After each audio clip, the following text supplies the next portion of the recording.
ఎక్కడ నుండి వచ్చి ఏ నియోజకవర్గం ఏ జిల్లా?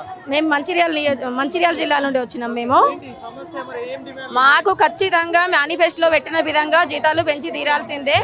ఎందుకంటే మా అక్కలు సీతక్క కానీ వీళ్ళందరూ మాకు అండగా ఉండి జీతాలు పెంచుతారు అని ఎలక్షన్స్ ముందు మాకు హామీ ఇవ్వడం జరిగింది. ఆ మాట నిలబెట్టుకుంటారన్న ఉద్దేశం కోసం మేము వాళ్ళని గెలిపించుకున్నందుకు మాకు ఇంత అన్యాయం చేస్తారని చెప్పి మేము కలలో కూడా ఊహించుకోలే. మేము ఇలా రోడ్డు పాలు అయ్యే విధంగా చేస్తున్నారు వాళ్ళు. ఇప్పటికైనా గుర్తుంచుకొని వాళ్ళు మేనిఫెస్టోలో పెట్టిన విధంగా ఖచ్చితంగా 18,000 జీతం పెంచాలి. మా దాంట్లో కూడా 28,000 మంది ఆశాలల్లో మేము 22 సంవత్సరాలుగా చేస్తున్నాం. చాలా మంది ఏఎన్ఎం జిఎన్ఎం చేసిన వాళ్ళు ఉన్నారు. మొన్న రెగ్యులర్ ఏఎన్ఎం జాబ్స్ పడ్డప్పుడు ఏఎన్ఎం జాబర్స్ వాళ్ళకి వెయిటేజీ మార్క్స్ ఇచ్చిర్రు. మేము ఎంత తిరిగినా కూడా మమ్మల్ని పట్టించుకోలేదు. అసలు సార్ వాళ్ళకు కూడా లెటర్ ఇచ్చినాం. దామోదర్ రాజనరసింహ సార్ వాళ్ళకి లెటర్ ఇచ్చినాం వెయిటేజీ యాడ్ చేయండి అని. వెయిటేజీ ఆ మార్క్స్ యాడ్ చేయలేదు. చాలా మంది వాళ్ళ ఏజ్ అయిపోయి జాబ్స్ రాకుండా ఉంటున్నారు. వాళ్ళు ఏజ్ అయిపోయినాక మీరు వెయిటేజీ మార్కులు ఇచ్చి ఏం లాభం? మమ్మల్ని గుర్తించి మాకు ఇంత చేస్తారు కానీ మేము అనుకుంటే మాకు ఇంత అన్యాయం చేసి రోడ్ల పాలయ్యేవాళ్ళు చేస్తారని మేము. ఇప్పటికీ 2 సంవత్సరాలు పూర్తయితా ఉంది. ప్రజాపాలన అంటా ఉన్నాడు, మహిళల్ని కోటీశ్వర్లు అంటా ఉన్నారు. మరి మీరేమో రోడ్ల మీద తిరుగుతా ఉన్నారు. ప్రజాపాలన లేదు, కోటీశ్వరులు లేదు.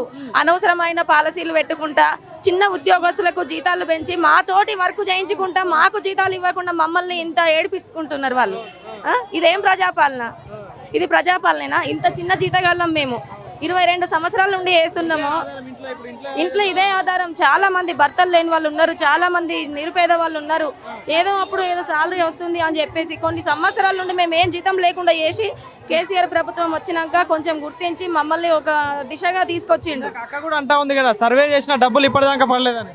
మాకు ప్రతి సర్వే ఫీల్డ్లో ఫీవర్ సర్వే ఉంటుంది, ఎండిఏ సర్వే ఉంటుంది, టీపీ సర్వే ఉంటుంది. ఏ క్యాంపు పెట్టినా ఏ సర్వే చేసినా ప్రతి ఒక్క సర్వే మేము చేయాల్సిందే. ఆ సర్వేకు డబ్బులు పడతాయి అంటారు. ఒక డబ్బులు కూడా ఎల్ఏప్రెస్ సర్వే కాండలు మొదలుకొని ఫీవర్ సర్వే వరకు ఏ సర్వే యొక్క డబ్బులు ఇప్పటి వరకు వాళ్ళ ఈ ప్రభుత్వం వచ్చిన నుండి ₹1 కూడా పడలేదు మాకు. మాకు అన్ని ప్రూఫ్తో సహా ఉన్నాయి అక్కడ. గత ప్రభుత్వంకి ఈ ప్రభుత్వానికి తేడా ఏమనిపిస్తుంది? తేడా ఏముంది? అప్పుడు మాకు కనీసం కొన్ని రోజులకైనా మమ్మల్ని గుర్తించి మాకు ఫస్ట్ టు ఫస్ట్ శాలరీ వచ్చేటట్టు చేసిండ్రు.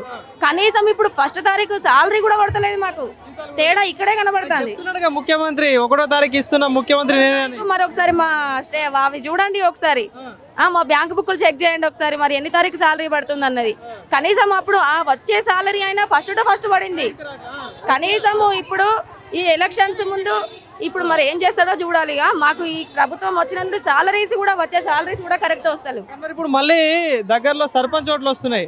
సో మళ్ళీ ఇదే ఆశా వర్కర్లు పోవాలి, ఇదే ఇంటింటి తిరగాలి, ఇదే సర్వేలు చేయాలి. మరి ఏంటి చేస్తారా? మరి మీ జీతాలు రావట్లేవు, మీ సమస్యలేమో అట్నే ఉన్నాయి, మరి చేస్తారా? మేము ఇప్పుడు ఎటువంటి సర్వేలు చేయదలుచుకోలేదు. అన్ని యూనియన్లు సిఐటివి కానీ బిఆర్టీవి కానీ మేము ఎన్ని సంఘాలలో అయితే ఉన్నామో మాకు మేనిఫెస్టోలో పెట్టిన విధంగా 18,000 జీతం పెంచి మాకు ఏఎన్ఎం జిఎన్ఎం చేసిన వాళ్ళకి వెయిటేజీ మార్క్స్ యాడ్ చేసి హెల్త్ కార్డ్స్ ఇవన్నీ ఇప్పించేంత వరకు మేము ఖచ్చితంగా ధర్నాలు చేయడానికి సిద్ధంగా ఉన్నాం. అన్ని యూనియన్లు ఏకమై ఒక్క దాటిగా మేము కలెక్టర్ ఆఫీస్, కమిషనరేట్ అన్ని ముట్టడికి మేము ఆల్రెడీ ముందస్తు సిద్ధంగానే ఉన్నాము.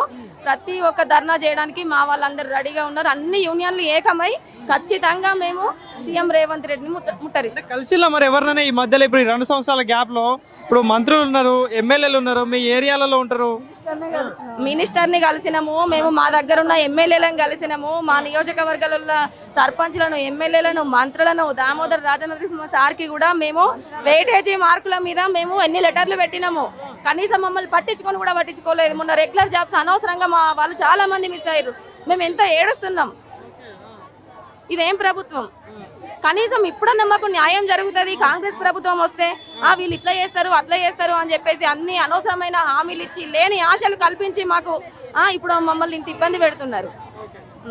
ఇది అండి, ఇక్కడ ధర్నా చౌక్ లో ఆశా వర్కర్లు అయితే తీవ్ర అసంతృప్తితో ఉన్నారు కాంగ్రెస్ ప్రభుత్వం మీద. మేమేం గొంతెమ్మ కోరికలు కోరట్లేదు. కాంగ్రెస్ ప్రభుత్వం మేనిఫెస్టోలో పెట్టిన విధంగా 18,000 వేతనం ఇవ్వాలి. మాకు వర్క్ ప్రెషర్ పెరుగుతూ ఉంది, మాకు కొంచెం రిలీఫ్ అనేది రావాలి. సో కంపల్సరీ మా డిమాండ్ల వరకు మేనిఫెస్టోలో పెట్టిన ప్రకారంగా మా డిమాండ్లు నెరవేర్చకపోతే దగ్గరలో స్థానిక సంస్థల ఎన్నికలు రాబోతున్నాయి. సో ఆ స్థానిక సంస్థల ఎన్నికల్లో మా ప్రతాపం ఏందో చూపిస్తాం. కంపల్సరీ కాంగ్రెస్ ప్రభుత్వంకి బుద్ధి చెప్తామంటూ కూడా ఆశా వర్కర్లు చెప్తున్న పరిస్థితి ఇక్కడ కనిపిస్తూ ఉంది.